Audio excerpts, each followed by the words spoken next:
Hey everybody, it's Sports and Roses coming to you with my first video blog talking about week 3. So 2 weeks into the season, we have seen some surprise undefeated teams.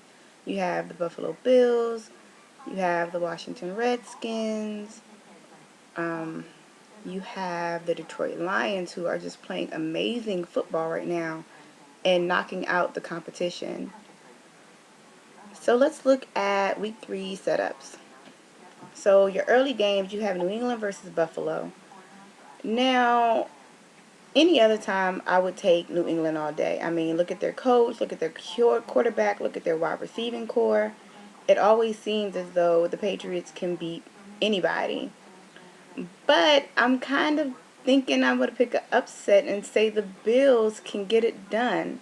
I mean, you have to look at the quarterback play of Ryan Fitzpatrick, and he has a bunch of nondescript receivers stepping up big for him, and they are winning games. Then you have Jacksonville versus Carolina. Jacksonville is starting a rookie QB. Then you have rookie phenomenon Cam Newton.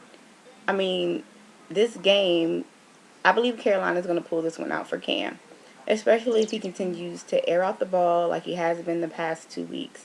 I mean, the man is phenomenal, throwing, running. He's picking up breeds. I really don't think Jacksonville is going to have an answer for him. Then you have the 1-1 San Fran 49ers versus the 1-1 Bengals. I was one of the people that said the Bengals probably would only win 1 or 2 games this season. And they came out week 1 and proved me wrong.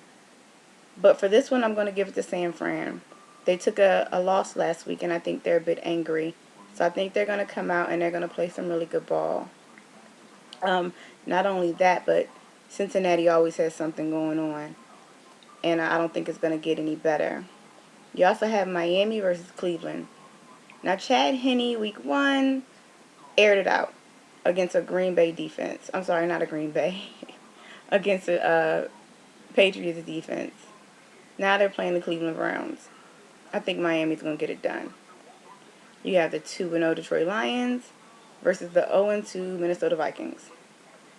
I honestly think that if Minnesota cannot win any games, in the air with Donovan, by week 4, they need to pull the plug and put somebody else in.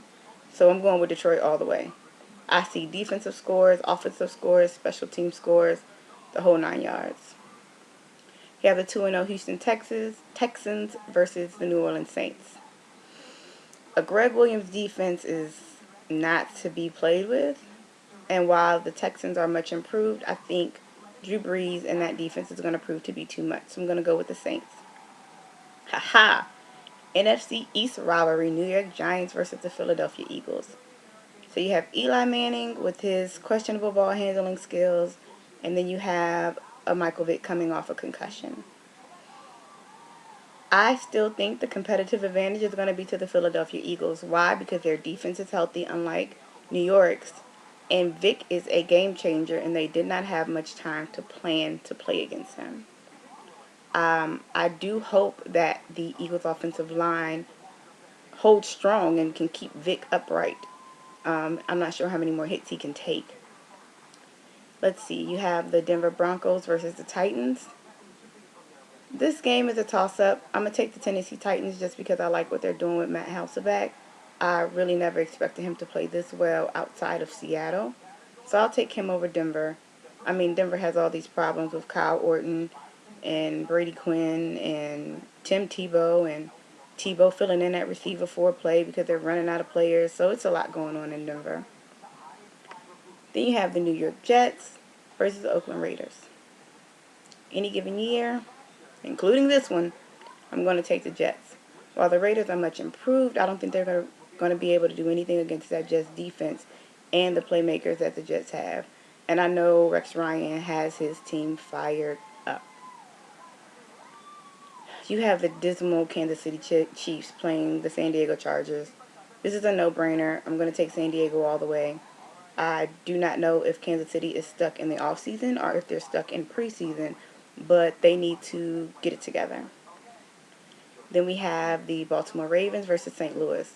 Baltimore came out week 1, beat Pittsburgh, lost last week. I'm going to go with Baltimore on this. They have to prove to the world that that week 1 win over Pittsburgh was not a fluke. And then they're playing the Rams. They are ill-coached, ill-managed. I don't really know what's going on with them. They're almost as bad as the Kansas City Chiefs. You have Super Bowl champion Green Bay Packers versus Chicago.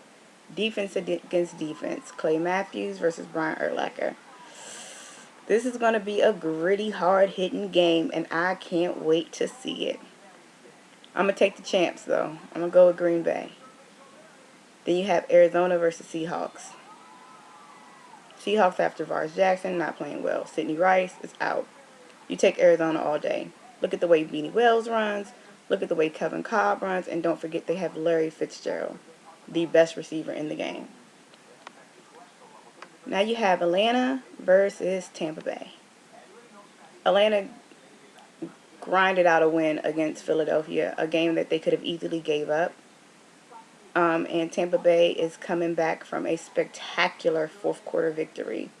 I'm still going to give the edge to Atlanta, but I would like to see Matt Ryan throw the ball around a little. Spread it out. Right now he seems to be focusing on the rookie, but he's forgetting that he does have Roddy White in his corner. Your Sunday night football game is Pittsburgh versus Indianapolis. Indianapolis has been a shell of a team since Peyton Manning left for his surgery. They could not get it together in preseason, which is normal, but the team that we're seeing right now is not the Indianapolis team we're used to. So I'm going with Pittsburgh all the way. Whoever's playing QB for Indianapolis, they're going to knock him around. Defense is not going to be able to cover anybody, so I expect all the receivers and tight ends to have a great game for Pittsburgh. Last but not least, Monday Night Football, Washington versus Dallas. Let me say, I'm a Redskin fan, so my pick is going to be the Washington. Not only because I'm a fan, but you just have to look at the way the defense is playing. It's their second year under Haslett, and they're playing better. Fletcher, Arakpo, Kerrigan, Cofield, like you have all of these players defensively that are playing at the top of their game. You couple that with a injured Tony Romo, and you are looking at sacks, picks, and everything else. Then the Redskins boast this 1-2 punch as far as running is concerned. You have Tim Hightower and you have Hulu. Dallas's defense, they're just starting to get healthy. Des Bryant may be out, Miles Austin may be out, and a couple other offensive players might be done. So I'm going to go with Washington on this one. That's your week 3 picks. Let's see how good I do. Enjoy your weekend.